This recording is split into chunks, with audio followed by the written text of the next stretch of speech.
Ontem, o ministro Alexandre de Moraes, do Supremo Tribunal Federal, determinou que a Polícia Federal fizesse buscas em endereços de empresários acusados de defenderem um golpe de Estado caso o Lula vença as próximas eleições.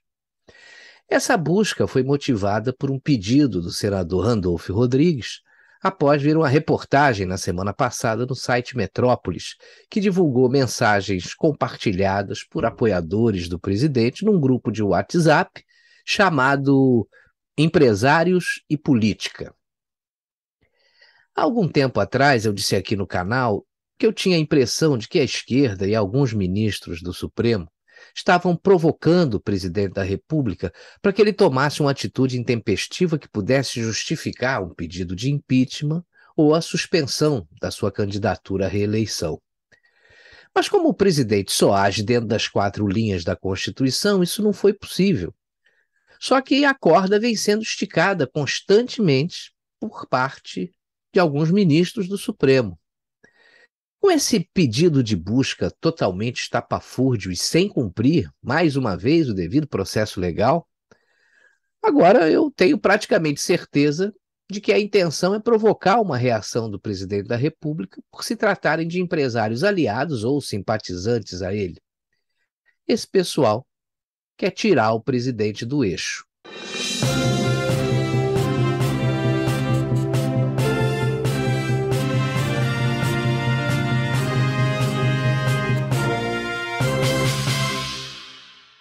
O ministro Alexandre de Moraes tem violado constantemente o sistema acusatório brasileiro.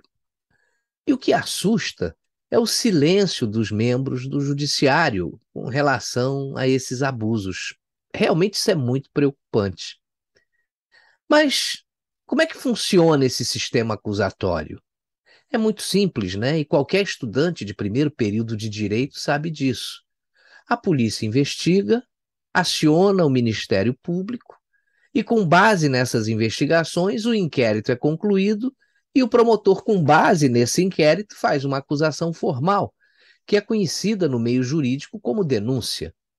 E aí é a partir dessa denúncia que o juiz entra no processo. Ou então, o promotor requer o arquivamento do inquérito, submetendo ao judiciário.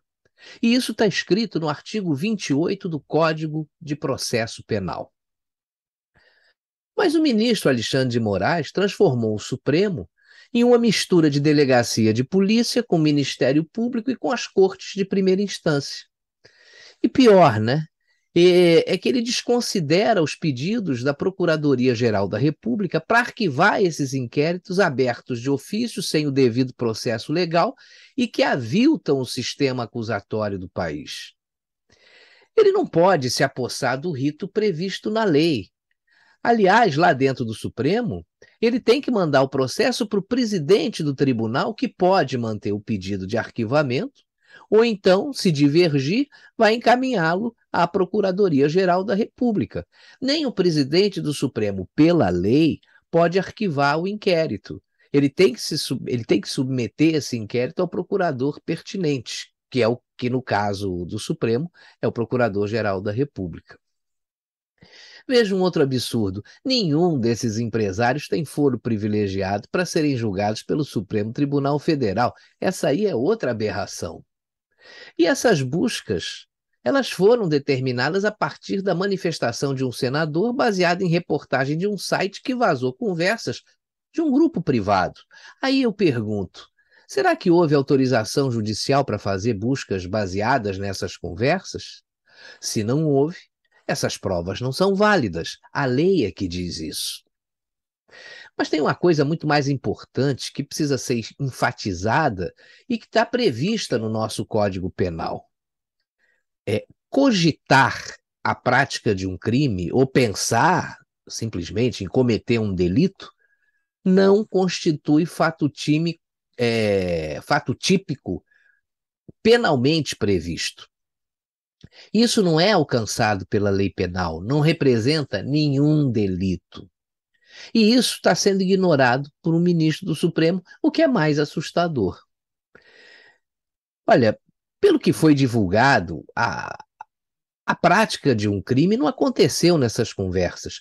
E mesmo que tivesse acontecido uma cogitação dessa prática, e se isso tivesse sido feito diretamente, isso não caracterizaria crime ou atentado contra a democracia ou contra qualquer instituição. Veja que uma pessoa vinculada a um partido comunista pode sair por aí dizendo que preferia a morte do presidente ou então a ditadura do proletariado do que ver o Bolsonaro reeleito. Isso aí não é crime. É uma cogitação apenas. Da mesma forma que alguém que diga o mesmo com relação ao Supremo, ao Congresso ou ao próprio Executivo, não está cometendo crime nenhum. Só vai ser crime se isso for materializado. E aí a diferença entre cogitar alguma coisa e materializar essa coisa cogitada. Cogitar é simplesmente um ponto de vista. E materializar o que se diz pode ser crime dependendo do que se pretende materializar. Ainda tem essa.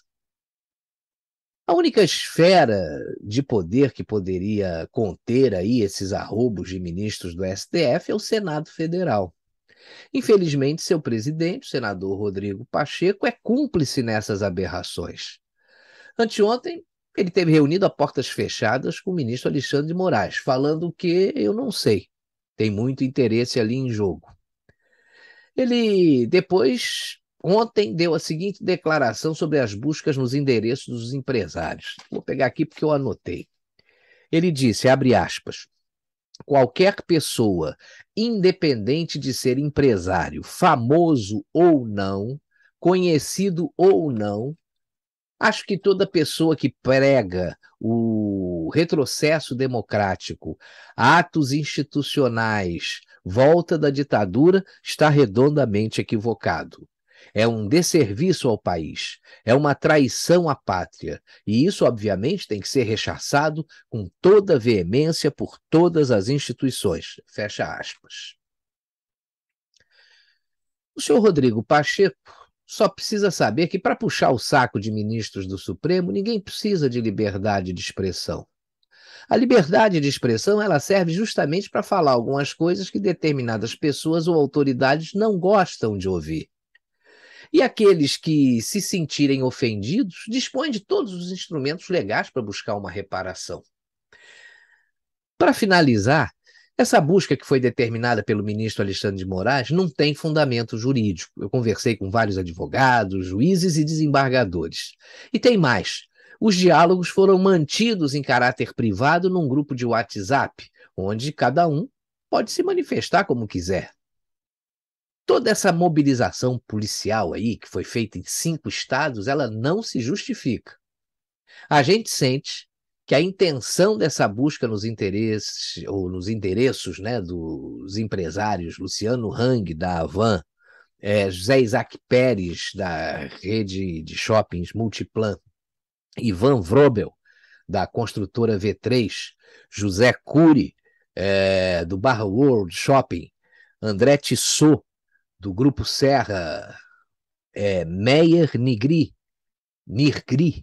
da Tecnisa, e Marco Aurélio Raimundo, da Morman, e Afrânio Barreira, do Grupo Coco Bambu, é de intimidar outros empresários que não querem nem pensar em ver o Lula de volta na presidência, que gostariam de apoiar o atual presidente. Parece que a medida já surtiu efeito, que o que teve de empresário aí apagando mensagem no WhatsApp e em outras redes sociais não está no gibi. O que está acontecendo com o nosso Supremo Tribunal Federal é uma coisa inacreditável. Alguns ministros estão desmoralizando a instituição com as suas palavras, ações e, sobretudo, ativismo político.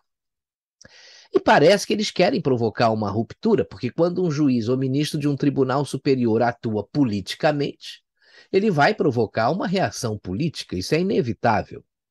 E aí eu deixo 2 perguntas. Que reação esse pessoal está esperando? E quem é que pode conter o ministro Alexandre de Moraes?